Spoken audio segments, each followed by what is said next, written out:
أعوذ بالله من الشيطان الرجيم. ألم يروا إلى الطير مسخرات في جو السماء ما يمسكهن إلا الله إن في ذلك لآيات لقوم يؤمنون. Tidakkah mereka memperhatikan burung-burung yang dapat terbang di angkasa dengan mudah? Tidak ada yang menahannya selain Allah. Sungguh pada yang demikian itu benar-benar terdapat tanda-tanda kebesaran Allah bagi orang-orang yang beriman. Quran Surah An-Nahl ayat 79. Shadaqallahul Azim.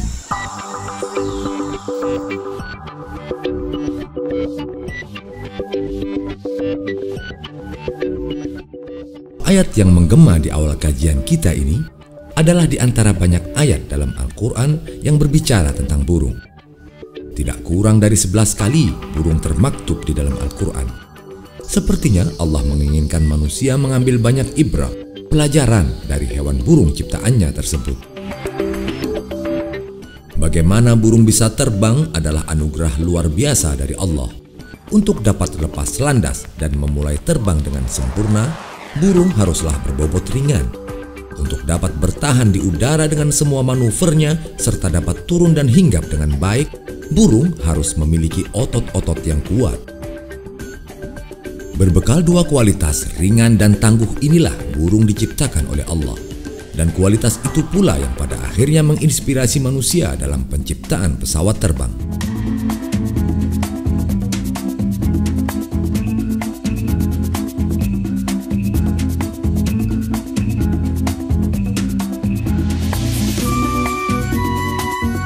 Burung adalah hewan yang hampir seluruh tubuhnya ditumbuhi bulu. Bersayap, berkaki dua, berdarah panas, berkembang biak dengan bertelur, dan bertulang belakang. Burung terdiri dari sekitar 10.000 jenis yang terbagi dalam 146 suku. Dengan demikian, burung merupakan hewan bertulang belakang dengan kelompok paling besar.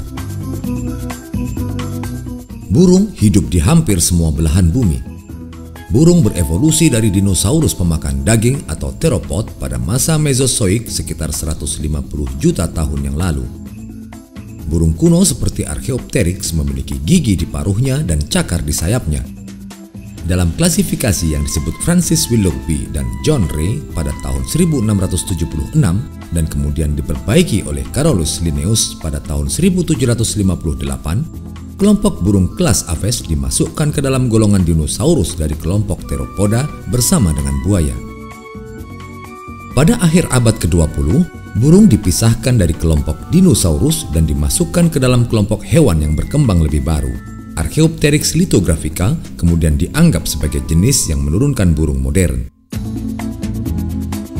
Ada jenis burung modern yang masih memiliki cakar pada sayapnya seperti burung kuno Archaeopteryx. Burung unta atau Ostrich Strutiocamelus memiliki 3 cakar pada tiap sayapnya. Sedangkan burung Hodzin atau Opisthocomus hodzin dan burung African Tauraco yang merupakan jenis-jenis burung dari suku Musopagidae memiliki cakar pada sayapnya saat masih berusia muda. Cakar yang mereka gunakan untuk memanjat pohon ini akan menghilang ketika burung mencapai usia dewasa. Burung terbesar yang masih hidup hingga saat ini adalah burung unta dengan tinggi hingga 3 meter dan berat sekitar 65 hingga 140 kg. Sementara itu, burung fosil terbesar adalah Dromonis stirtoni dengan tinggi mencapai 3 meter dan berat sekitar 450 kg. Adapun burung terkecil adalah bee hummingbird atau Melisuga helenae dengan panjang tubuh hanya 2,5 cm dan berat 1,6 gram. Seperti ukuran tubuhnya, telur burung ini juga memiliki ukuran terkecil, hanya sebesar kuku jari kelingking.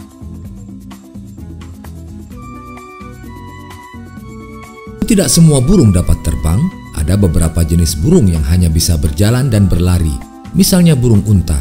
Ada pula beberapa jenis burung yang dapat mengkombinasikan kemampuan terbang dan skill berenang, seperti ditemui pada kebanyakan burung-burung air, misalnya belibis dan camar. Namun, ada pula beberapa jenis burung yang hanya dapat berenang dan berjalan saja, seperti penguin. Burung dapat mencari tempat dengan persediaan makanan berlimpah, dengan menghindari kondisi cuaca yang tidak sesuai untuk keperluan berkembang biak, dengan terbang dalam waktu yang panjang ke tempat yang sangat jauh, atau biasa dikenal dengan istilah migrasi.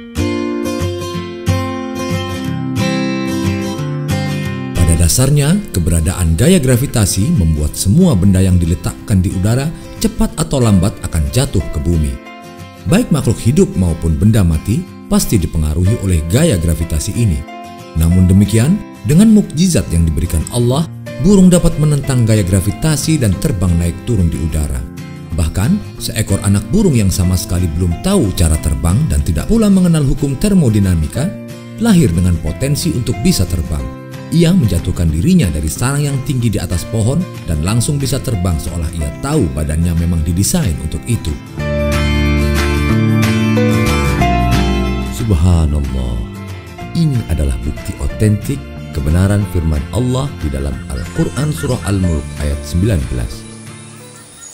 A'udzu billahi minasyaitonir rajim.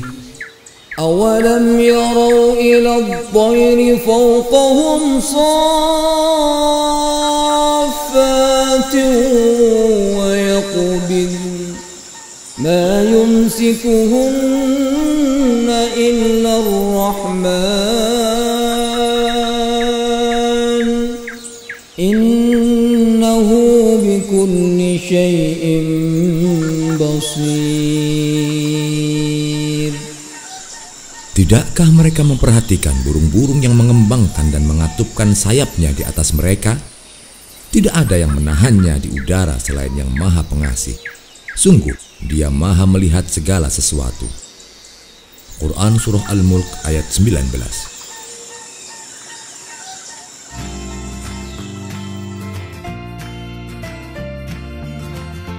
Untuk bisa terbang, burung memerlukan oksigen dalam jumlah banyak yang diperoleh dari paru-parunya. Mereka juga memerlukan sistem sirkulasi darah yang kuat untuk mendistribusikan oksigen ke setiap otot yang dipergunakannya untuk terbang. Penguatan sirkulasi darah ini mereka dapat dengan cara mempercepat detak jantung. Pada burung madu, detak jantungnya dapat mencapai 1000 kali per menit. Bandingkan dengan jantung manusia yang hanya berdetak sebanyak 60 hingga 90 kali per menit. Berbeda dari burung, paru-paru manusia secara bergantian berisi udara saat menghela nafas dan kosong saat menghembuskan nafas. Untuk mendukung kemampuan terbangnya, paru-paru burung mempunyai volume 20% dari total volume tubuhnya. Bandingkan dengan volume paru-paru manusia yang hanya 5% dari total volume tubuhnya. Dalam sistem respirasi, pertama kali udara dimasukkan ke dalam kantong-kantong udara. Pada tahap berikutnya, udara segar penuh oksigen itu dilewatkan ke paru-paru yang berbentuk mirip saluran atau parabronki di mana terjadi pertukaran gas. Pertukaran gas terus berlangsung baik saat burung menghela maupun membuang nafas. Cara ini menjamin ketersediaan oksigen secara kontinu yang sangat diperlukan otot saat burung melakukan penerbangan. Selain sistem respirasi, adanya bulu pada tubuh burung merupakan faktor penting yang membantu burung terbang. Bulu pada burung merupakan modifikasi dari sisik pada kelompok reptil. Bulu adalah ciptaan yang sangat indah. Ringan namun kuat, lentur, serbaguna, mudah dirawat, menyekat panas, kedap air, dan dapat diganti. Bulu melindungi burung dari sengatan panas sehingga suhu tubuhnya tetap dingin.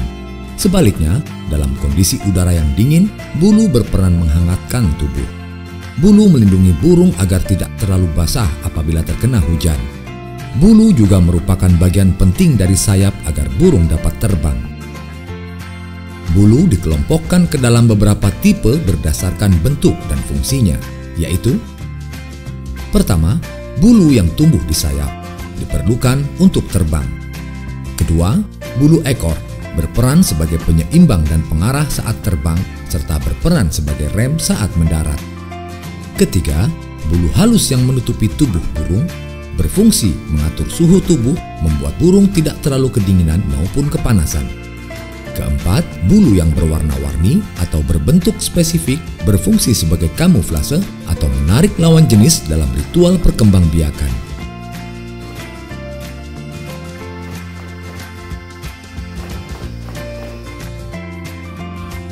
Sayap adalah semacam tangan yang mempunyai sendi peluru yang besar dan kuat di bagian bahu. Sendi ini sangat istimewa dan digunakan untuk mobilitas yang sangat rumit. Sendi peluru memungkinkan burung bermanuver dengan baik di udara. Sendi demikian dapat memposisikan sayap sehingga burung dapat berputar dengan cepat, berganti arah, memperlambat terbang, terbang mundur, menukik dengan kecepatan tinggi hingga mendarat dengan mulus. Walaupun bentuk sayap burung bervariasi, namun tidak ada perbedaan dalam bentuk tulang dan struktur bulu sayapnya. Jika Anda masih penasaran seberapa kemampuan terbang seekor burung, berikut adalah beberapa fakta mengenai kemampuan terbang dan segala sesuatu yang berkaitan dengan sayap burung.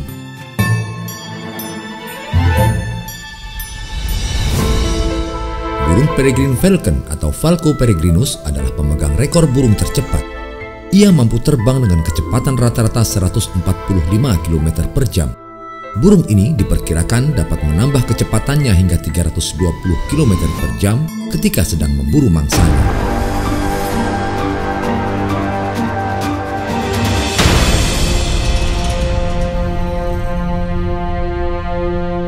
Kecepatan terbang ini hanya disaingi oleh burung layang-layang jenis Pain-tailed Swift, yaitu 145 sampai 160 km per jam. Verigata Minor 153 km per jam, dan beberapa jenis belibis antara lain Plectropterus gambensis 142 km per jam dan Mergus serrator 129 km per jam. Sedangkan di darat, burung unta adalah pemegang rekor kecepatan berlari yaitu 80 km per jam.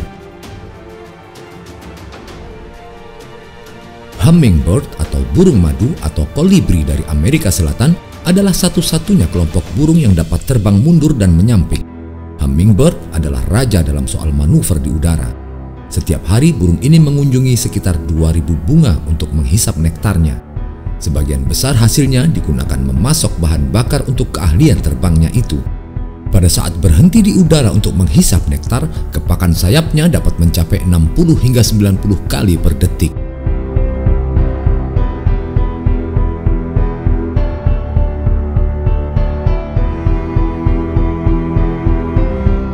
Rekor ketinggian terbang dipegang oleh burung pemakan bangkai Ruppel's Griffon Vulture. Rekor tersebut tercatat saat burung ini tertabrak pesawat terbang komersial pada tahun 1973 di ketinggian 11.278 meter.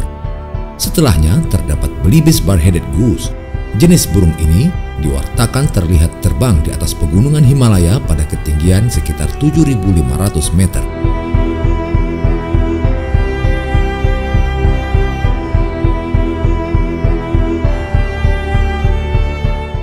Sayap yang tergolong sangat panjang dimiliki oleh sejenis burung bangau pemakan bangkai Marabou Stork. Dengan panjang antara 2,4 hingga 4 meter, panjang sayap ini hanya disaingi oleh burung-burung laut albatros dari suku Diomedeidae yang memiliki panjang sayap antara 3,8 hingga 4 meter. Burung albatros mungkin hanya menginjak tanah beberapa kali saja dalam setahun.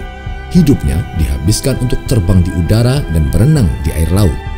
Itulah sebabnya burung ini dikenal sebagai burung dengan kemampuan mendarat paling buruk. Albatros dianggap sebagai burung dengan desain tubuh yang sempurna untuk terbang. Burung Arctic Tern tercatat sebagai burung yang terbang paling jauh saat migrasi. Mereka terbang setiap tahun dari kutub utara ke kutub selatan pergi pulang sejauh 32.000 hingga 40.000 km. Sementara itu, burung Bar-tailed Godwit tercatat sebagai burung yang mampu terbang paling jauh tanpa berhenti. Penelitian mencatat burung ini terbang sejauh 11.679 km tanpa berhenti. Hampir seluruh waktu aktif burung digunakan untuk mencari makanan. Jenis makanan burung bermacam-macam. Sebagian memakan serangga, sebagian lainnya memakan hewan lain seperti burung hantu, elang, dan bangau. Memakan bagian-bagian tumbuhan seperti burung madu, perkutut, dan burung rangkong. Dan ada pula yang memakan segala. Dengan pola makan dan jenis makanannya yang beragam, burung berperan sebagai pengontrol hama tanaman pertanian, juga sebagai penyerbuk.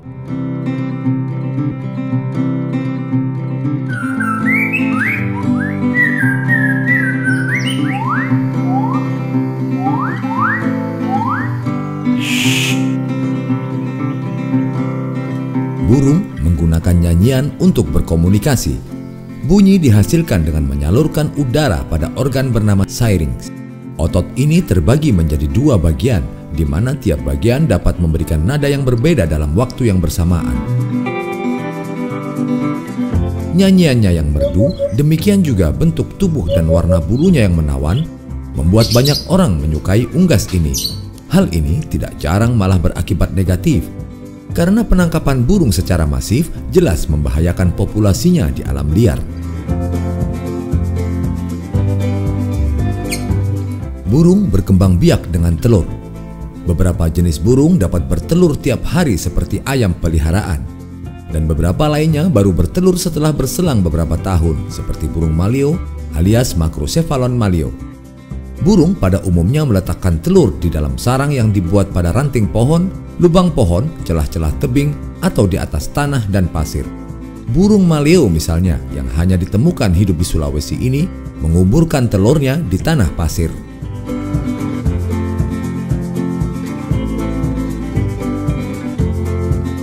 Dari sekian banyak jenis burung, tercatat ada 2 jenis burung yang berbisa, yaitu Pituochiodichorus dan Ifrita kowaldi dari Papua Nugini. Bisa kedua burung ini, yang termasuk jenis bisa Homobatra toxin steroid alkaloid, terdapat pada kulit dan bulunya. Seperti bisa pada katak, bisa pada burung-burung ini disinyalir bersumber dari jenis tanaman yang menjadi makanannya. Usia burung sangat bervariasi tergantung jenisnya. Jenis-jenis burung yang tercatat berumur panjang adalah beberapa jenis burung paruh, 40 tahun hingga lebih dari 100 tahun, kakak tua hingga 75 tahun, burung rangkong, jenis rangkong yang dipelihara dapat mencapai umur 33 tahun, beberapa jenis burung bangkai hingga 30 tahun, burung unta hingga 40 tahun, dan burung undan atau soang liar dapat mencapai 19 tahun, dan yang dipelihara dapat mencapai 50 tahun. Alhamdulillah, setelah menyaksikan kajian singkat tentang hewan burung dalam tafsir ilmi kali ini, bertambah lagi pengetahuan kita sebagai bekal penting merenungi ciptaan Allah yang amat sempurna ini. Setidaknya ada 2 hal penting yang bisa kita teladani dari burung, yaitu yang pertama, gigih dalam berusaha dan tawakal. Betapa tanpa mengeluh, bangun di setiap pagi buta, burung mencari makanan untuk dirinya dan keluarganya dengan penuh semangat dan kegigihan hingga sore hari. Itulah gambaran tawakal yang benar sebagaimana dikatakan Rasulullah Shallallahu Alaihi Wasallam dalam sabda beliau, An Umar bin Al-Khattab radhiyallahu anhu anin Nabi Shallallahu Alaihi Wasallam qala, "Lau annakum tatawakkaluna 'ala Allahi haqqa tawakkulih, la razaqakum kama yarzuqut tayr, taghdu khimasan wa taruhu bitanan." Rawahu al-Imam Ahmad. Sungguh, jika kalian bertawakal kepada Allah dengan sebenar-benar tawakal, pasti Allah akan memberikan rizki kepada kalian sebagaimana Allah memberikan rizki kepada burung yang selalu keluar di pagi buta dengan tembolok yang kosong dan kembali ke sarang di sore hari dengan tembolok penuh makanan. Hadis riwayat Imam Ahmad. Teladan kedua dari burung adalah menginspirasi. Ya, burung adalah inspirator sejati, baik dari sisi keindahan, nyanyian, maupun kemampuan terbangnya. Telah banyak dikisahkan di dalam Al-Quran, diantaranya burung hudhud yang menjadi informan loyal kepada Nabi Sulaiman alaihissalam dalam surah An-Naml ayat 20 hingga 27. Juga burung gagak yang termaktub di dalam Al-Quran surah Al-Ma'idah ayat 31, tentang 2 ekor burung gagak yang dikirim oleh Allah untuk menginspirasi Qabil putra Adam alaihissalam mengenai tata cara penguburan jenazah saudaranya Habil dalam peristiwa pembunuhan pertama di dunia itu.